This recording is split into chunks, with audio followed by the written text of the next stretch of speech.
فلولا انه كان من المسبحین، اگر یونس میری تسبیح کرنے والا نہ ہوتا للبث فی بطن الحوت الی یوم یبعثون، پھر میں قیامت تک اس کو مچھلی کے پیٹ میں قید رکھتا،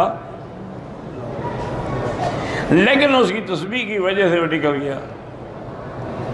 اور جب ہم نے نکالا پھر اللہ نے انتظام بھی کر دیا، وَانبَتْنَا عَلَيْهِ شَجَرَةً مِّن یقطین، اللہ نے حکم دیا وہاں بیل لگ گئی، اور اس پہ بعض علماء کہتے ہیں کدو، اور بعض علماء کہتے ہیں کہ نہیں کدو نہیں بلکہ پیٹھا، وہ جو بڑا گول ہوتا ہے نا، گول پیٹھا جس کا حلوہ بلبل بنتا ہے اور کئی چیزیں بنتی ہیں، ویسے بھی وہ بڑی مفید چیز ہے انسان کی صحت کے لیے۔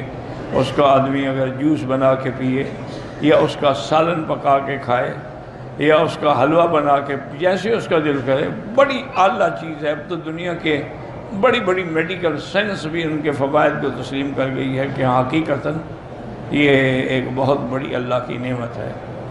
تو اس لیے اچھا جن کا پیشاب کی کثرت ہو رہی ہے، جیسے میرا مسئلہ ہے پراسٹیٹ میں، تو مشکل میرے لیے یہ ہے نا کہ کون بنائے۔ میں ایک دفعہ خود منڈی سے لے کے آیا اور رکھے وہی خراب ہو گیا، بیوی فوت ہو گئی، بہن جو ہے وہ بیچاری صاحب فراش ہے، وہ خود کھانے کو محتاج ہے، اس کے تو منہ میں ہم کھانا دیتے ہیں، نوکر جو ہیں اللہ کا فضل ہے ان کو سب کچھ ہے ماں سوا عقل کے۔ اسی لیے حضرت بخاری رحمۃ اللہ علیہ فرماتے تھے مکی صاحب، جو عقل سے پیدل ہو اور جیب سے خالی ہو وہ ہمارا یار ہوتا ہے۔ کیوں؟ عقل ہوتا تو اپنا کام نہ کرتا، ہمارے پاس کیوں آتا؟ تو ہمارے پاس آتی ہوئی ہیں جو عقل کے پیدل ہوتے ہیں۔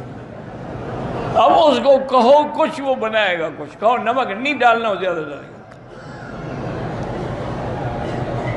اب اس کا کیا علاج ہے؟ ورنہ یہ بڑی ہی مفید چیز ہے اور اس کو اب دنیا تسلیم کر رہی ہے۔ یعنی ہمارے اطباء تو خیر پہلے کتابوں میں لکھتے تھے، قرآن نے لفظ یقطین کہا ہے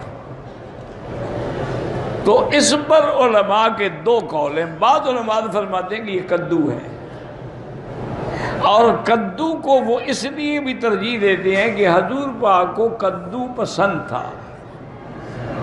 اگر سالن میں کدو کے ٹکڑے ہوتے تو حضور ڈھونڈ ڈھونڈ کے استعمال فرماتے تھے۔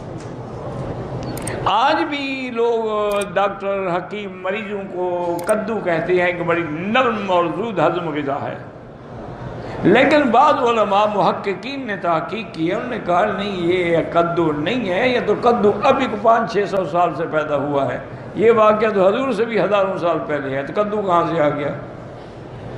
نے کہا یہ کدو کی پیدائش تو ابھی ہوئی ہے 400-500 سال میں، جیسے کئی چیزیں پیدا ہوتی ہیں روز نئی نکل رہی ہیں نا۔ تو پہلے آپ نے دیکھیں بعض چیزیں ایسی، آپ ایک بصل دیکھیں کتنے قسم کے نکل آئے ہیں، ٹماٹر دیکھیں کتنے قسم، کیونکہ ایک دوسرے سے پیوند کر رہے ہیں، علم ترقی کر رہا ہے، سائنس ترقی کر رہی ہے، تو وہ کہتے ہیں کہ یہ تو 500-600 سال کی پیداوار ہے۔ حضور کو بھی وہی پیٹھا پسند تھا، لیکن وہاں جو حدیث میں لفظ ہے نا وہ لفظ ہے دبا کدو کو کہتے ہیں۔ یہاں منڈی میں چلے جائیں اس کو کہیں کہ دبا چاہیے تو کدو دے گا، پیٹھا نہیں دے گا۔